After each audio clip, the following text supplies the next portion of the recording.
Good afternoon. I'm Henry Neufeld of Energion Publications, and I want to talk to you this afternoon about what I mean by salvation by correct theology.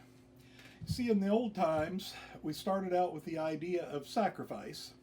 So you sin, you bring your sacrifice. And this was actually a command of God, and it had its purposes. But what people would do is they'd look at the sacrifice and say the sacrifice is the thing. Instead of thinking about God's grace and God's forgiveness, it was the sacrifice that was the thing. And so you did a ritual, and that was how you got forgiveness. So we ended up with an idea that we get into God's favor through the act of sacrifice or through a ritual.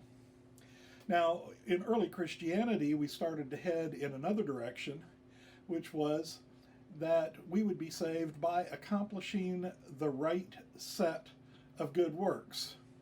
Now, this had something to do as well with the old ritual because they also had their works, but they had some pretty clear scriptures as well saying that the works weren't what did it.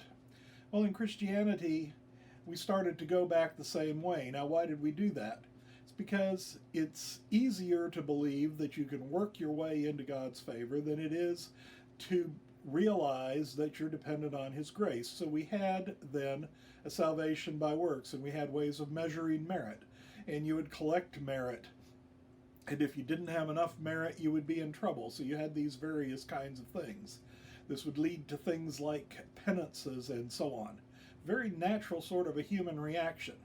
Well, the Reformation came along and gave a corrective to this and said we're going to rest in God's grace, that it is all about God's grace. It is not by works.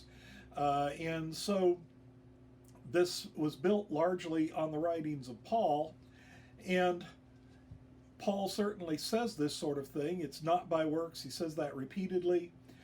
And so in the Reformation, they came around to resting in God's grace. Now, I don't have a great deal of problem with resting in God's grace, except that I'll mention to you this caveat. If you're resting in God's grace is going to be working on you and changing you.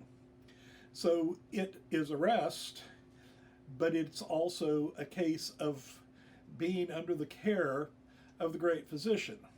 Now, the problem with resting in God's grace was not that it's wrong any more than offering sacrifices was wrong, or even doing good works because of our love for God and because God empowered it was wrong. Resting in God's grace was a good thing. The problem was we did the same thing to it that we did to the earlier things, and we made it into a case of having the right beliefs. I encountered this when somebody came to my door, and after discussing God's grace and details of salvation, he said to me that he wasn't sure that I was saved because I didn't agree with him exactly on the interpretation of certain texts regarding to grace. If I didn't understand grace exactly the same way as he understood grace, if I didn't understand faith in exactly the same way as he understood faith, it was very possible that I wasn't actually saved. I call this salvation by correct theology.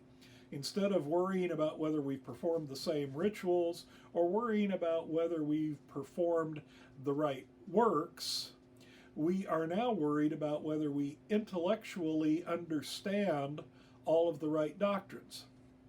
Now, don't get me wrong. Believing right things about God is very valuable. It's very important. We need to believe right things about God because that goes into our relationship with God. If we believe that God is an angry tyrant, we are going to have a relationship with God suitable to a relationship with an angry tyrant. If we believe that God is willing to overlook all of our transgressions, that God is an indulgent parent who lets us by with things, then we're not going to learn the patterns of righteousness that God has for us, the things that God is willing to work in us through His sanctifying grace. But the problem comes in when we think that the right theology, the right set of beliefs, that our intellectual understanding is going to earn us favor with God. If nothing else, understanding what the right things about God will suggest to us that we can't really earn God's favor because we owe everything to God. We are created by God. Our very existence would cease. My next breath is dependent on God, but even that isn't a serious enough statement because my existence at the moment is dependent on God. And so is my ability to work. So is my ability to do things that are right. Those are God working in me, as Paul says, Philippians 2:12 and 13, to work out our own salvation with fear and trembling, for it is God who works in us. And so all of this is enabled by God. None of it is based on our individual abilities, whether those abilities are ones of discovering ritual and doing the right kind of worship, whether it's our abilities in terms of moral and ethical behavior, or our abilities in terms of understanding theological concepts. None of these things earn us favor with God. Salvation is by grace, it's not of works, lest any man should boast.